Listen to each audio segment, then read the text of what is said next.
आकलन। तो Rutherford model से हम लोग करने जा रहे हैं नाभिक के आकार का आकलन। ये रदरफोर्ड ने किया था नाभिक के आकार का आकलन। देखिए अब हम कैसे करते हैं नाभिक के आकार का आकलन। सपोज करते हैं कि ये कोई नाभिक है जिसका परमाणु क्रमांक Z है। इसके नाभिक में Z इंटू E धन आवेश होगा। इसके नाभिक में कितना आवेश होगा? Z into E। अगर परमाणु क्रमांक Z है, जैसे मान लीजिए परमाणु क्रमांक किसी का 10 है, तो इसके नाभिक में 10 प्रोटॉन होते हैं। 10 प्रोटॉन का मतलब 10 प्रोटॉन के बराबर चार्ज है, तो प्रोटॉन और इलेक्ट्रॉन पर चार्ज बराबर होते हैं। अगर किसी परमाणु का क्रमांक Z है तो इसके नाभिक में चार्ज कितना होगा? Z into E। यहाँ से कोई अल्फा कण क्या होता है? हीलियम का नाभिक। अल्फा कण क्या होता है? हीलियम का नाभिक। तो हीलियम के नाभिक पर 2 इलेक्ट्रॉन का चार्ज होगा या 2 प्रोटॉन का चार्ज होगा। तो 2 इलेक्ट्रॉन और प्रोटॉन का चार्ज क्या होता है? बराबर। तो हम लोग चार्ज को इलेक्ट्रॉन से ही दर्शाएंगे। हालांकि इस पे प्लस चार्ज है, ये प्लस चार्ज इस पे है और ये भी कैसा चार्ज है? प्लस। सर जी नाभिक में इलेक्ट्रॉन रहता है? नाभिक में प्रोटॉन रहता है, लेकिन हम लोग चार्ज को इलेक्ट्रॉन से ही दर्शाएंगे। कहीं भी प्रोटॉन का चार्ज नहीं लिखा जाता है। चार्ज की जगह P नहीं लिखते हैं, चार्ज की जगह क्या लिखते हैं? E। यानी इलेक्ट्रॉन का चार्ज, क्योंकि इलेक्ट्रॉन का चार्ज और प्रोटॉन का चार्ज क्या होता है? बराबर। बराबर।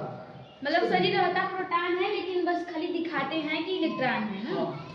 इलेक्ट्रॉन का मतलब सिंबल। यहाँ से मान लेते हैं कि इसकी गतिज ऊर्जा कितनी है? K। इसकी गतिज ऊर्जा K। तो जैसे जैसे ये आगे बढ़ेगा इसकी गतिज ऊर्जा क्या होगी? धीमी होती जाएगी, मतलब कम होती जाएगी। क्योंकि जैसे जैसे ये आगे बढ़ेगा इसको ये क्या करेगा? रिपल करेगा, मतलब प्रतिकर्षित करेगा कि ये पीछे हटता जाएगा। ये बहुत तेजी से जा रहा है, तो ये इसकी गतिज ऊर्जा यहाँ पहुँचते पहुँचते पहुँचते पहुँचते अंत में क्या हो जाएगी? कि स्थितिज ऊर्जा में परिवर्तित हो जाएगी। ऊर्जा संरक्षण का नियम कहता है कि अगर एक ऊर्जा बदल रही है या कम हो रही है तो कहीं ना कहीं दूसरी ऊर्जा क्या होगी? बढ़ेगी।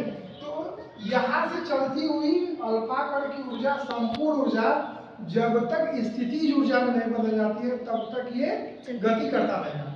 और मान लीजिए कि R दूरी तक पहुंच गए। कहाँ तक बेटा? R दूरी को पहुंच के या R0 दूरी को पहुंच के, ठीक, ये रुक जाता है, यानी कि इसकी संपूर्ण गति ऊर्जा खत्म हो गई। तो ये किस में बदल गई होगी? इसकी ऊर्जा अल्फा स्थिति ऊर्जा, इसकी ऊर्जा स्थिति ऊर्जा में बदल गई। यानी कि इस गतिज ऊर्जा अल्फा कण की गतिज ऊर्जा किस में बदल गई? स्थितिज ऊर्जा। अल्फा कण की गतिज ऊर्जा किस में बदल गई? स्थितिज ऊर्जा। बात सुन रहे हैं बेटा? यस। अब स्थितिज ऊर्जा का फार्मूला क्या होता है? U बराबर क्या होता है? U बराबर होता है 1/4 pi epsilon 0 Q1 Q2 by R। Q1 Q2 by R। तो U is equal to 1/4 pi epsilon 0 Q1 2 electron है, 2 इलेक्ट्रॉन का चार्ज है। Q2 कितना है? Z into E upon R0।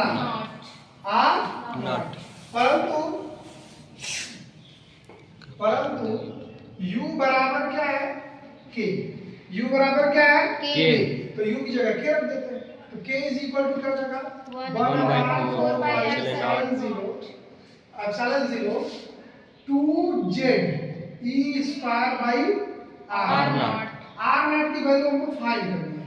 So R0 is equal to 1/4 pi epsilon 0 2Z E square by K। अरे R0 ना। अच्छा